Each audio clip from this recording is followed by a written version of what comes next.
It's Triple Crown here, Saturday, September 21, 2024, the official start of fall, although it doesn't quite feel like it's still a bit steamy outside here in Westchester, Ohio for the monthly J&J show here. We got my 5 showcases today, trying something a little bit different with my setup, where I have my graded baseball kind of dividing the two raw sides of the baseball display case. I also have things a bit more sorted. I have a Reds section, and then I have an autograph section, a relic section, as well as just a regular raw card, parallel, and whatnot, miscellaneous category. Kind of wanted to play around with it, see if maybe that kind of presentation would lead to some more sales. I can't say definitively after one show, but I will say that this show was incredibly strong selling-wise. Didn't do as much buying as I would have hoped to, but that's okay. I'd rather have a strong selling show over a strong buying show, because ultimately that's what I need to get out of these shows. But the cases are fully restocked from Shipshawana. It's time to start selling some cards. Let's go ahead and get right into it. Here you go. Thank you. Appreciate it. Yep, enjoy.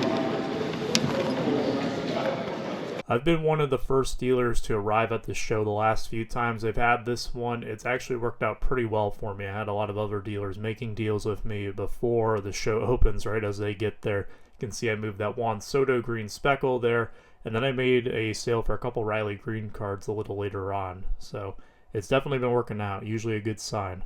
Their way? Yeah. It always does. It's weird. Can I grab a few out of here real quick? Yeah. And you know, Brady was the same way. Oh, yeah, I know. Tom got everything. Derek Henry. Oh, cool. I don't know if you want that. Also, yeah. Oh, get out of here. Yeah, I'm good. Thank you. If you need help, so let me know. Thank you. You can somewhat tell in the video, but I am actually juggling 3 different customers at the same time here. Now, it's difficult to pay equal attention to everyone. Usually, if I'm working on a deal, that's going to take priority. But I at least want to make sure I acknowledge anyone who comes up to the table to let them know that, hey, I am here to assist you if you have something you want to take a look at, if you have a question about one of the cards. That way they don't just walk away. I've had people before tell me that it looked like I was really busy, so they didn't bother coming up to the table to ask about a card. I prefer that that doesn't happen. I want them to feel like they can come up at any time and look at it. Now, I can't give everyone my full undivided attention, of course, just because I'm only one person trying to serve many. But I want to make sure that I don't lose out on any potential sales just because there's a lot of traffic at the table. Top 5. I'm surprised. I'm Top surprised that there's 5? none. Is it top 5? Yeah. No way. There's none for 15 of sale. them. There's none 5 sold. or I'm not 10. seeing any It's sold. What are actually- you using? Card ladder or PSA? No, I just got on PSA just to see the pop on it. You would think that one of the other ones would have popped up. Seriously. I don't have comps on this. I wish I did. I really do. What'd you comp it at? How'd you get it? It's a good question. I don't remember. I think I just put a number on it when it arrived. I think that there was an auto last year that did like 676 or something like that. So I just started at 650 and I'll work my way down. Truthfully, on some of these lower pop cards, I just put a number on them and let it ride. Just because it had last sold at something doesn't necessarily mean that that's what I'm going to get for it again. Conversely, it also might mean that that was a low sale. I've seen that happen plenty of times where it was a bad listing or someone ran it at a odd time to end an auction. As I'm recording this, I was bidding on a card that ended at 11:30 in the morning and went for about half of what the card normally sells for. It just goes to show there can be a lot of volatility sometimes, especially on lower numbered stuff. This card in particular is a Micah Parsons Optic Ice. It's numbered out of 15. It is from 2021, his rookie year. PSA 10 pop 5.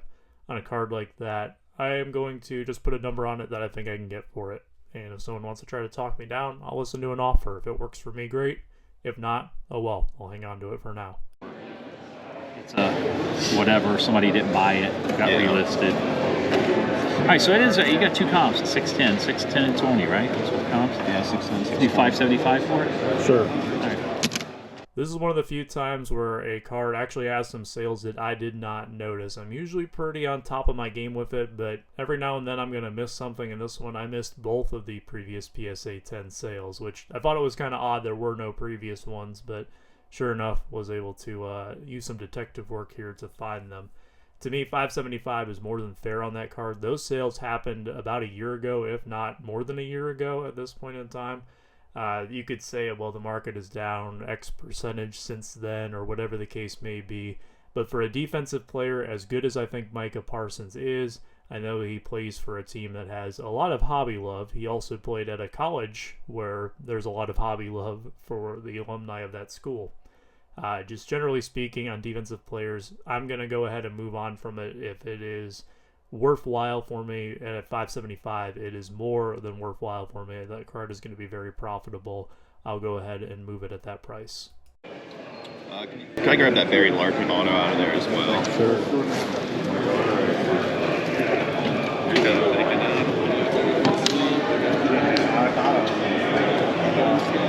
And then the Apollo as well.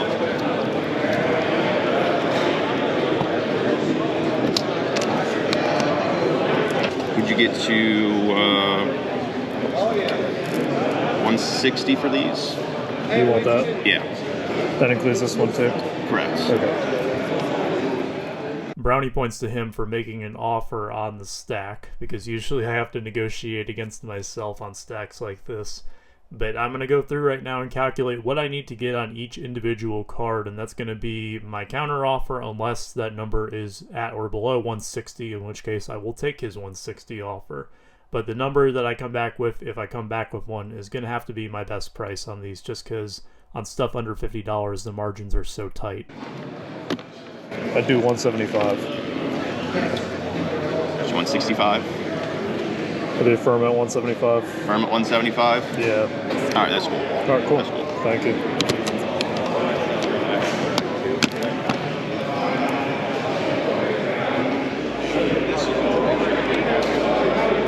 I enjoy your videos. Oh, thank you. What you thinking about the Pujols and the Ozzy together? I would do 300 on the pair together. Do you have any other Cardinal autos?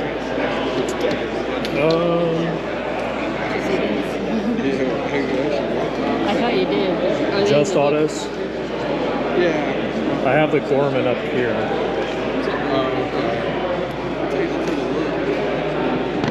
Yeah. And then I have the Mason Win.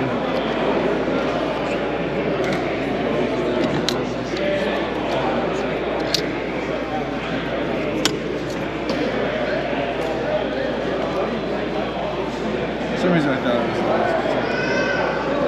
I'll take these two. All right, sounds good. A friend of mine asked me earlier this week if I take any cards to shows that I have listed on eBay as well. And the answer to that is yes. One of the reasons being what you just saw happen here. This gentleman had told me that he was watching my Pujols Chrome Black auto on eBay. Apparently I had sent him a seller offer. He decided that he would just come find me at the show.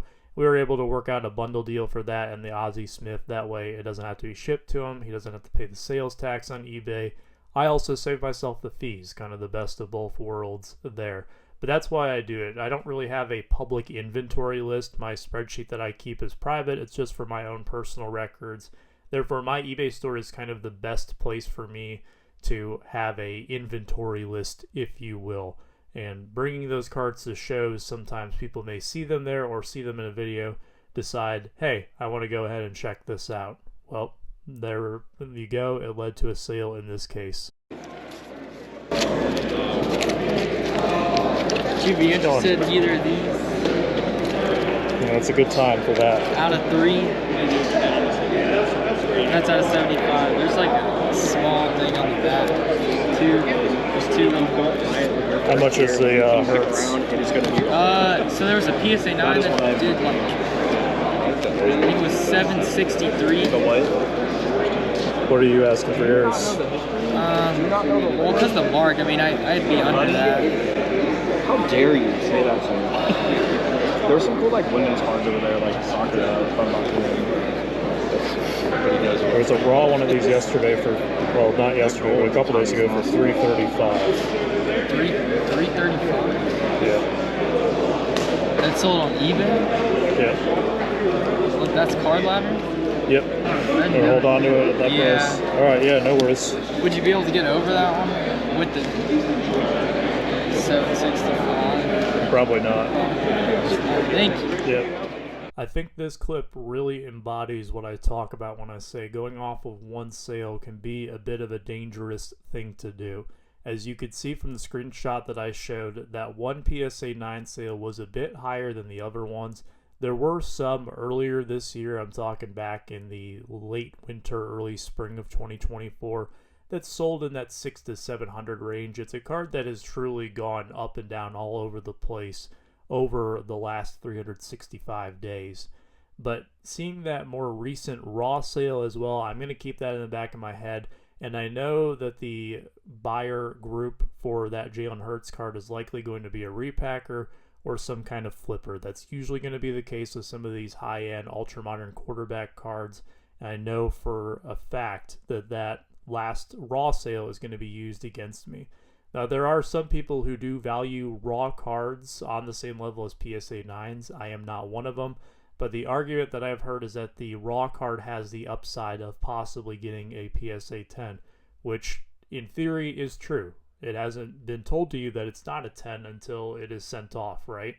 But in this case, this card has the edge wear that he pointed out at the bottom of it. I've seen plenty of these Prism Blacks to know that those usually end up in PSA 8 slabs.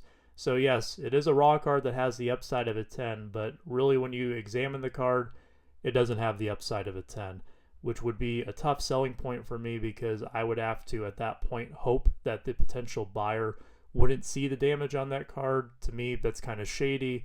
That's something that I don't want to have to do. I basically have to abandon my morals in order to make that card profitable, which is never a good idea. I'm never trying to get one over on someone, and nor do I want that to be my strategy for selling that card.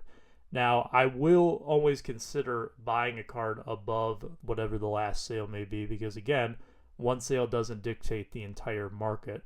However, in this case, just looking at all of the sales data, looking at all of the history, looking at what my potential buyer on this card is going to look like, in this case, it didn't make sense for me to do it. But I wanted to put that in there just because that is my thought process that kind of goes through when examining cards that have limited sales or when we're referring to specifically one sale of a card. That's low number too.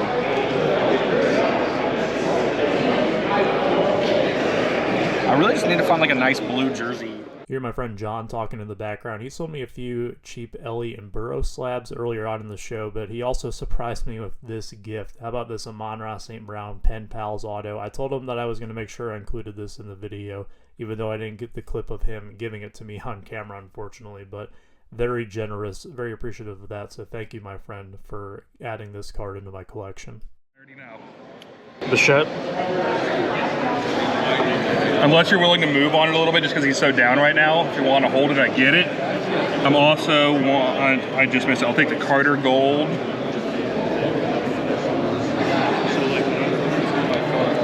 There was, what else did I see that I like? And I'll take this Win as well. All right. And the Jalop. I think that's it. 30, 40, 60, 70. Would you just do 60? Yeah. Sweet. Nice little cheap stack of raw baseball that moved. This is probably one of the more shocking parts of this show is that my baseball was outselling my football. Now, I've always been a baseball guy, number one. That's usually where my best inventory is in baseball. I find that I'm able to get good quality baseball for much more reasonable prices than with football, even though football is usually the hotter ticket item.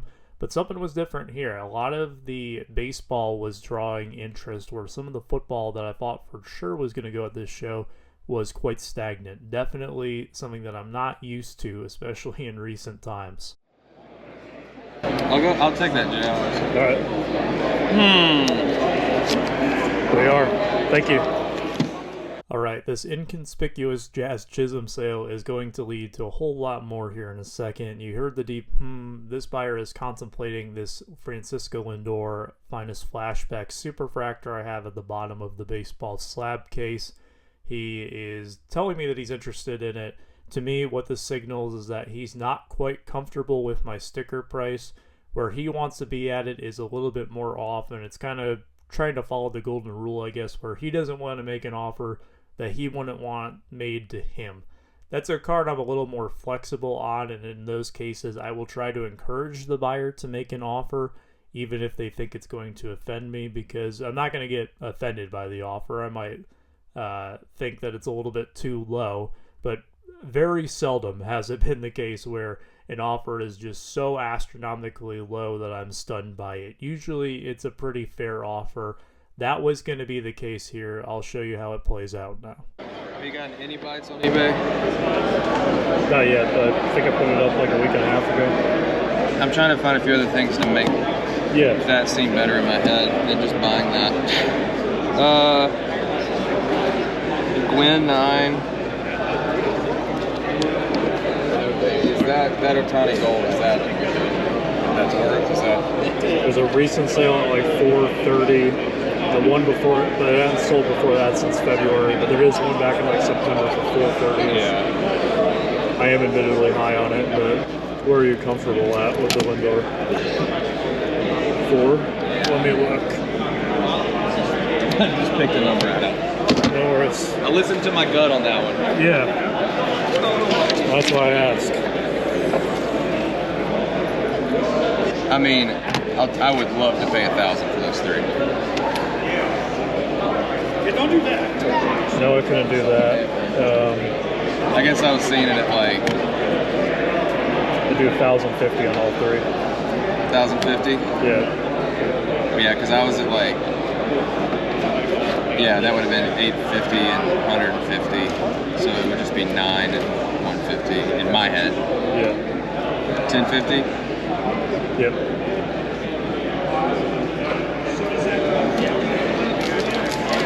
All right, let's keep looking. I like that number. So we're at least good there. All right. I'm just gonna ask. With the green and the home field advantage, 2 flat. With these 2 and all that for 2. I don't think I could do that. Do you have a question? Or you Yeah, take a hit. This is fun to watch. I enjoy this part. This is just as fun as buying stuff. Watching other people spend the money. And then the negotiating part out too. I do 11 on the pair for those 2. So that puts us at 21.5. Yeah.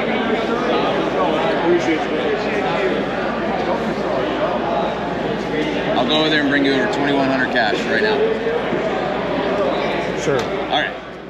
I really would have loved to have been at 2150, but 21 is close enough. I'm into a couple of these cards at the right number where I can definitely make 2100 flat work, getting all cash too, so that I can hopefully buy some more cards at the show, although that's not really how it ended up working out. But yeah, I haven't made a baseball deal of this magnitude in quite some time. It's kind of refreshing because usually when I'm making high dollar deals like this, it revolves around football, but I really love dealing in some of these higher end baseball cards. But that is going to be it for this vlog. Overall, my sales total was just under $5,000 for the day. I actually moved a few of Justin's larger cards that he still has remaining as well, and that boosted it even more. That's not included in that number, but yeah, about all I could really ask for out of this show. Very strong sales day, especially on the baseball front. So hope you enjoyed it. Until next time, take care, stay safe, and be kind.